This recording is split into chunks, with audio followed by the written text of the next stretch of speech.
Good morning students. હવે જુઓ, ગયા વખતના લેક્ચરમાં આપણે આ ચેપ્ટરની અંદર જોઈ ગયા કે બે સદિશોના સરવાળા કેવી રીતે કરાય અને એ સરવાળા માટેની બે અલગ અલગ રીત આપણે ભણી ગયા. એક રીત કે જેમાં ત્રિકોણની રીત કહ્યું કે રીત પ્રમાણે આપેલા બે સદિશોને ત્રિકોણની બે ક્રમિક બાજુઓ વડે દિશા અને મૂલ્ય સાથે દર્શાવીએ તો ત્રિકોણ પૂર્ણ કરતી ત્રીજી બાજુ એ આપણને બે સદિશોના સરવાળાથી મળતા પરિણામી સદિશની દિશા અને મૂલ્ય આપે. એમ અહીંયા બીજી રીત એટલે આપણે લીધી સમાંતર બાજુ ચતુષ્કોણની રીત. અને સમાંતર બાજુ ચતુષ્કોણની રીતમાં આપણે શું કહ્યું કે આપેલા બે સદિશોને એક જ સંદર્ભ બિંદુ પરથી બે પાસેની બાજુઓ વડે દર્શાવીએ અને એ સમાંતર બાજુ ચતુષ્કોણ પૂર્ણ કરીએ તો એક તે જ સંદર્ભ બિંદુ પરથી નીકળતો ચતુષ્કોણનો વિકર્ણ એ આ બે સદિશોના સરવાળાથી મળતો પરિણામી સદિશ દર્શાવે. આપણે સમાંતર બાજુ ચતુષ્કોણના નિયમની વાત કરી. એ ઉપરાંત આપણે એક આવું પરિણામ પણ મેળવી ગયા કે જો સદિશ A વત્તા સદિશ B બરાબર સદિશ C હોય તો એમના માનાંક માટે c² બરાબર a² વત્તા 2ab cos થીટા વત્તા b² આવું એક સંબંધ મળે. જે આપણે આવી રીતે કંઈક મેળવતા કે આપણો એક સદિશ છે જેને આ રેખાખંડ OP વડે દર્શાવો, આ બીજો સદિશ B એટલે PQ વડે દર્શાવીએ તો આ અહીંયા આપણે સમાંતર બાજુ ચતુષ્કોણ પૂર્ણ કરીએ એટલે આ પણ સદિશ B OR અને આ RQ એટલે પાછો સદિશ A મળે અને આ વિકર્ણ OQ એ આપણને પરિણામી સદિશ C આપે. યાદ કરો, આને આપણે બાજુને લંબાવી અહીંયાથી આ લંબ દોરીએ એટલે QM લંબ PM હતું અને આ ભૂમિતિ ઉપરથી આપણે આટલું મેળવી ગયા કે c² બરાબર a² plus 2ab cos theta વત્તા b². હવે માનો કે આ પરિણામી સદિશે કોઈ એક સદિશ સાથે બનાવેલ ખૂણો આલ્ફા હોય. સદિશ A સાથે પરિણામી સદિશ ખૂણો આલ્ફા બનાવે તો આપણે ખૂણો આલ્ફાની કિંમત શોધવાની, એટલે કે આ પરિણામી સદિશે એ સદિશની મારે દિશા શોધવાની. જોઈએ કેવી રીતે શોધી શકાય. તો એના માટે હું આમ કહી શકું કે કાટકોણ ત્રિકોણ એટલે OMQ. ચલો એમાં હું tan આલ્ફા લઉં તો tan આલ્ફા એટલે કે સામેની બાજુ છેદમાં પાછળની બાજુ અને સામેની બાજુ એટલે QM પાછળની બાજુ એટલે કે OP અથવા OM. આ એક સમીકરણ મળે. હવે મારે QM ની કિંમત જોઈએ અને OM ની કિંમત જોઈએ તો હું અહીં કહી શકું કે OM બરાબર તો OP વત્તા PM એટલે OM ની કિંમત મળે. હવે મારે QM અને PM ની કિંમત જોઈતી હોય તો હું આમ કહી શકું કે આ કાટકોણ ત્રિકોણ એટલે કે PMQ, ચલો એમાં આ સદિશ A અને સદિશ B ની દિશા વચ્ચેનો ખૂણો થીટા હોય તો હું આમાં લખી શકું કે sin થીટા બરાબર, ચલો sin એટલે સામેની બાજુ છેદમાં કર્ણ એટલે કે QM અપોન કર્ણ એટલે કે PQ, અને માટે હું આમાં લખી શકું QM બરાબર PQ sin થીટા. એક સિવાય એટલે કે હવે તેમજ હું એક cos થીટા શોધું. ચલો cos થીટા એટલે પાછળની બાજુ છેદમાં કર્ણ એટલે કે PM અપોન PQ, અને માટે હું અહીંયા લખી શકું PM બરાબર PQ cos થીટા. તો હવે જુઓ કે આ આપણી પાસે અહીંયા સમીકરણ 3 કહીએ, આ સમીકરણ 4, તો સમીકરણ 2, 3 અને 4 એની કિંમતો સમીકરણ 1 માં મૂકી દઉં એટલે કે હું આમ લખી શકું કે સમીકરણ 1, 2, 3 અને 4 એના પરથી ચલો tan આલ્ફા બરાબર હવે QM ની જગ્યાએ શું લખાય PQ sin થીટા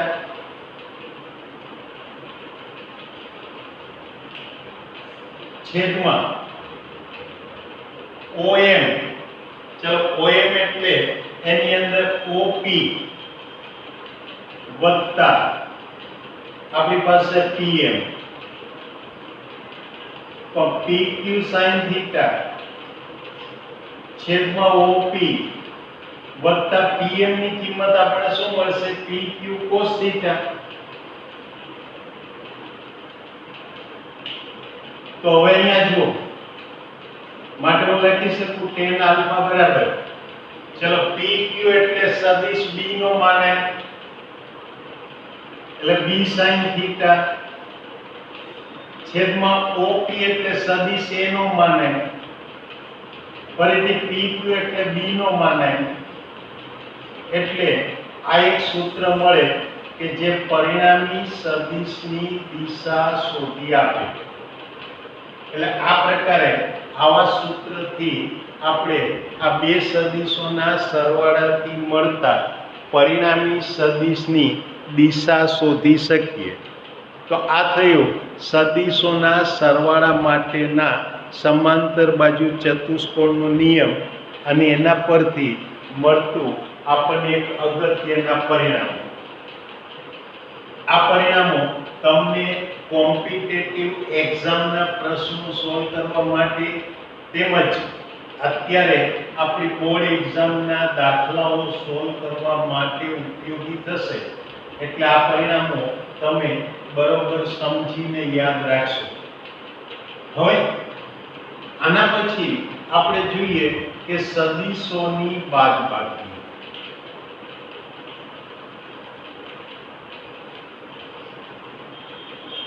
બે સદિશોની બાદબાકી મને કરવી હોય તો કેવી રીતે કરી શકાય?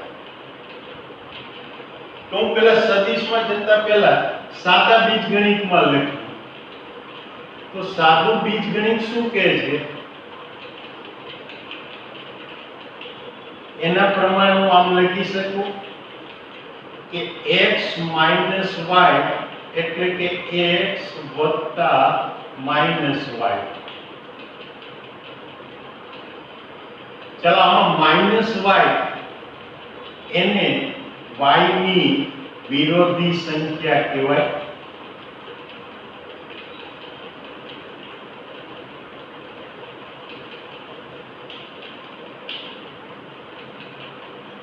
માટે હું શું કહી શકું કે x માંથી y ને બાદ કરવો હોય તો અહીંયા મેં x ની અંદર કંઈક ઉમેરેલું છે.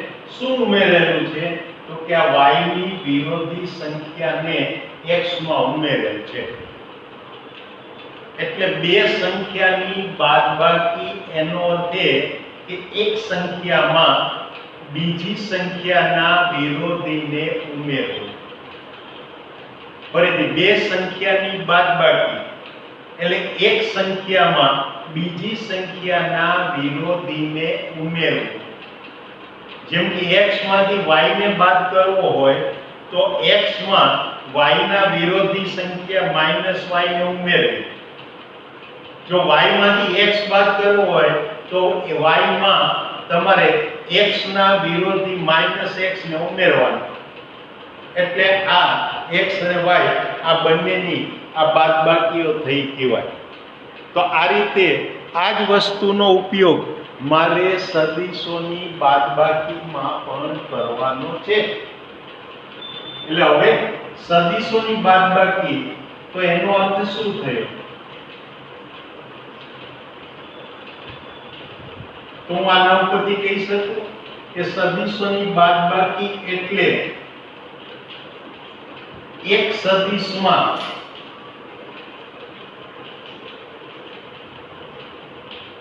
બીજા સદિશનો વિરોધી સદિશ ઉમેરવાનો.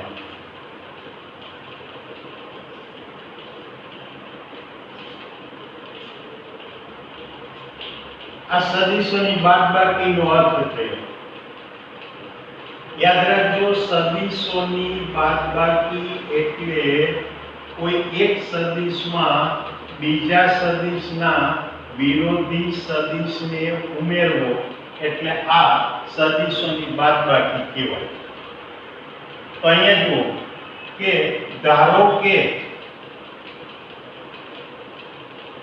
સદિશ A માંથી સદિશ B એ બાદ કરવો છે.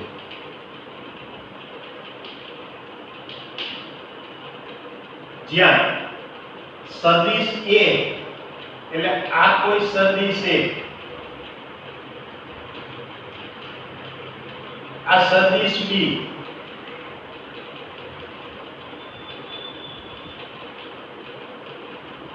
એટલે આ રીતે આ બે સદિશો મારી પાસે મળી ગયા. હવે મારે A માંથી B સદિશને બાદ કરવો છે. ચલો સદિશ A એક સદિશ એટલે આમાં સદિશ A, બીજો સદિશ એટલે સદિશ B. તો એક માંથી બીજાને બાદ કરવા માટે બીજાનો વિરોધી એકમાં ઉમેરવો. એનો અર્થ એ કે સદિશ A માંથી સદિશ B ને બાદ કરવો હોય તો સદિશ B નો વિરોધી સદિશ તૈયાર કરવાનો. ચલો વિરોધી સદિશ એટલે શું હતું? કે બે સદિશોના મૂલ્યો સમાન પણ દિશાઓ પરસ્પર વિરુદ્ધ હોય, એટલે એવા બે સદિશોને એકબીજાના વિરોધી સદિશો કહેવાય.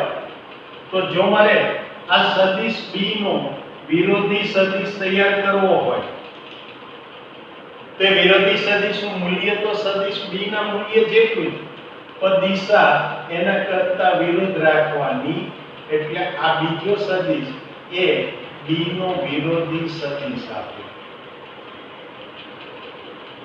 માટે હું અહીંયા આગળ પહેલું કામ શું કરીશ તો કે સદિશ A માંથી સદિશ B ને બાદ કરવા માટે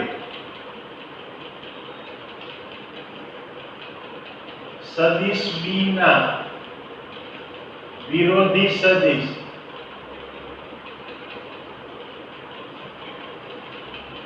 એટલે કે -B તૈયાર કરવાનું. આ મારું પહેલું સ્ટેપ. હવે તો મને ખબર છે કે બાદબાકી એટલે એકમાં બીજાનો વિરોધી સદિશ ઉમેરવાનો. યાદ રાખો, તમે સાદી ભાષામાં વાત કરતા હો છો કે કોઈને દુશ્મનનો દુશ્મન એટલે આપણો મિત્ર, એટલે દુશ્મનને દૂર રાખવા માટે એનો જે દુશ્મન હોય એને આપણે આપણો મિત્ર બનાવી દેવાનો. એમ અહીંયા સદિશની બાદબાકી કરવી હોય તો જેને દૂર કરવો છે એના વિરોધીને આપણે અહીંયા ઉમેરી દેવાના. હવે તો કે હવે સદિશોના સરવાળાની રીતે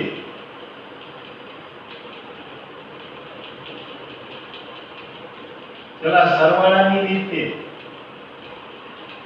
સદિશ A અને સદિશ -b એનો સરવાળો કરો.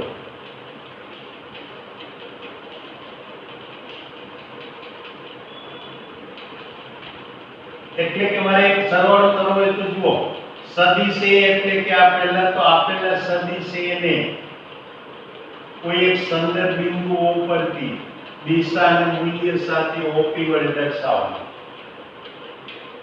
હવે એનો b નો વિરોધી સદિશ એટલે -b એટલે a ના શીર્ષ ઉપર -b નું કૃચ્છ આવે એ રીતે આ સદિશ -b મૂકવાનું. આપણો સરવાળાનો નિયમ શું છે? પ્રથમ સદિશનું કૃચ્છ બીજા સદિશના શીર્ષને જોડે એ રીતે એક સદિશ તૈયાર કરો કે જે આ બંનેના સરવાળાથી મળતો પરિણામી સદિશ આવે. એટલે કે આ O અને Q ને જોડતો સદિશ એટલે આ સદિશ C. તો અહીંયા સદિશ C બરાબર સદિશ A માઈનસ સદિશ B લખાય. એટલે કે આ રીતે સદિશોના સરવાળાની રીતે A અને B માઈનસ B એનો સરવાળો કરો તો મળતો પરિણામી સદિશ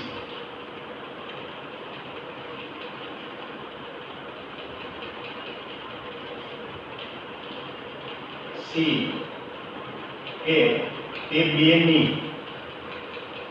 બાદબાકીથી મળતો સદિશ દર્શાવે.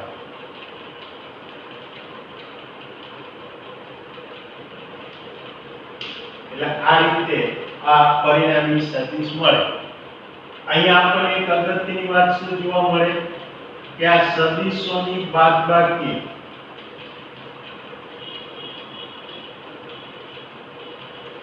એક ક્રમના ગુણધર્મનું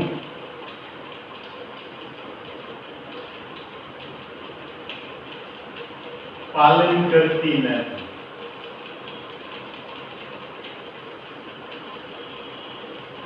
એટલે કે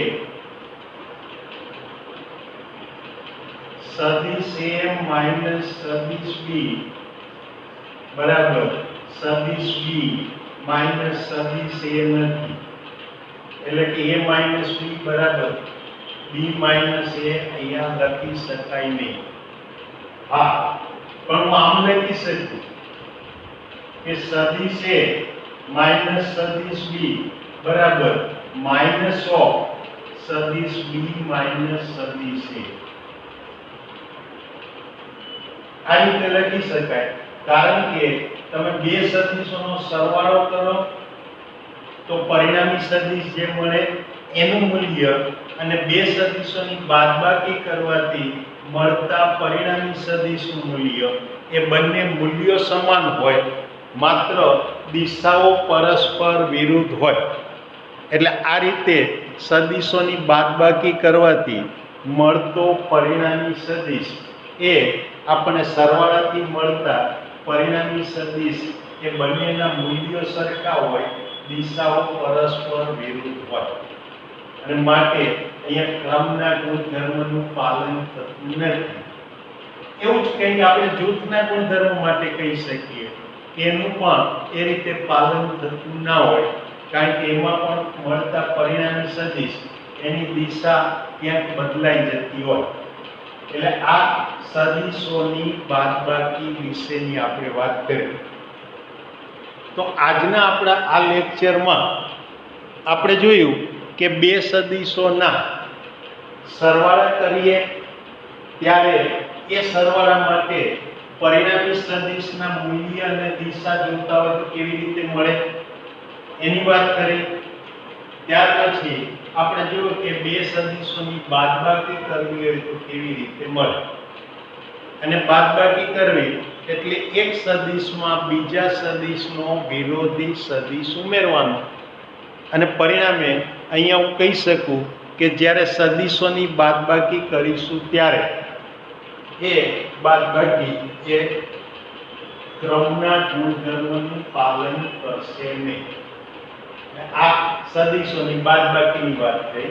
હવે આવતી વખતના લેક્ચરમાં આપણે જોઈશું કે આ સદિશોનું વિભાજન કેવી રીતે કરી શકાય. એટલે કે અત્યાર સુધી આપણે બે સદિશોનું સંયોજન કરતા હતા એ સરવાળો કરીને અથવા તો બાદબાકી કરીને અને એમાંથી એક પરિણામી સદિશ મેળવતા હતા. હવે આપણે જોઈશું કે મારી પાસે કોઈ એક સદિશ હોય તો એનું જુદા જુદા બે સદિશોમાં વિભાજન કેવી રીતે કરી શકાય. એટલે બીજા અર્થમાં કહું તો આપેલો સદિશ એ કયા બે સદિશોના સરવાળા કે બાદબાકીથી મળતો પરિણામી સદિશ છે એ મારે શોધવાનું અને એ શોધવું એટલે સદિશોનું વિભાજન કર્યું કહેવાય. તો આવતી વખતના લેક્ચરમાં આપણે સદિશોના વિભાજન વિશેની વાત કરીશું.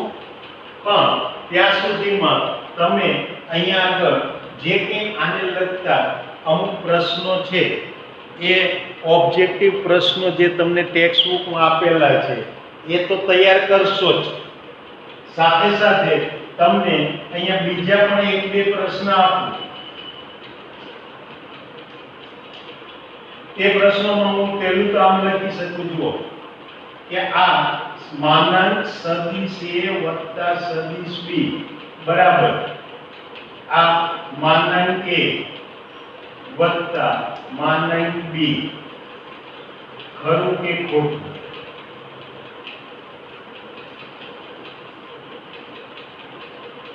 આ પ્રશ્નનો તમારે જવાબ શોધવાનો કે બે સદિશોના સરવાળાથી મળતા પરિણામી સદિશનું મૂલ્ય એ આપેલા બે સદિશોના સરવાળા માનાંકોના સરવાળા જેટલું હોય કે નહીં. આ એક પ્રશ્ન થયો. બીજો પ્રશ્ન હું આમ કહી શકું કે જો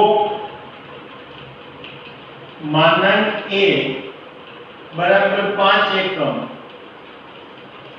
અને માનાંક B બરાબર 3 એકમ હોય તો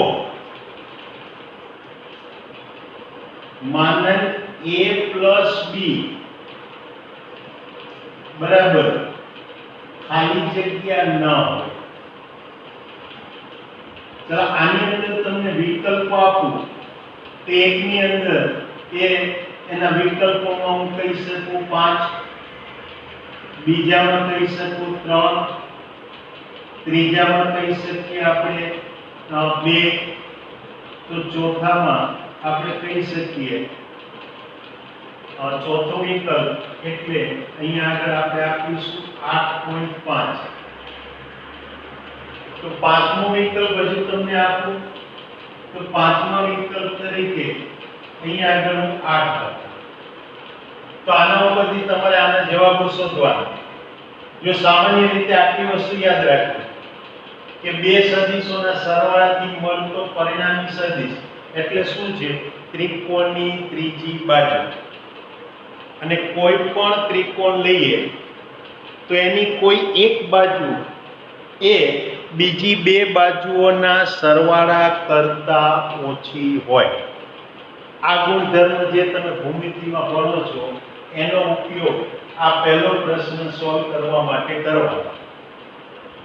એ જ રીતે અહીંયા આગળ પણ બીજા પ્રશ્નમાં પણ એક પ્રકારનું છે કે બે સદિશોના સરવાળાથી મળતા પરિણામી સદિશનું મૂલ્ય એ બાકીની બે સદિશોના માનાંકોના સરવાળા કરતા ક્યારેય વધે નહીં.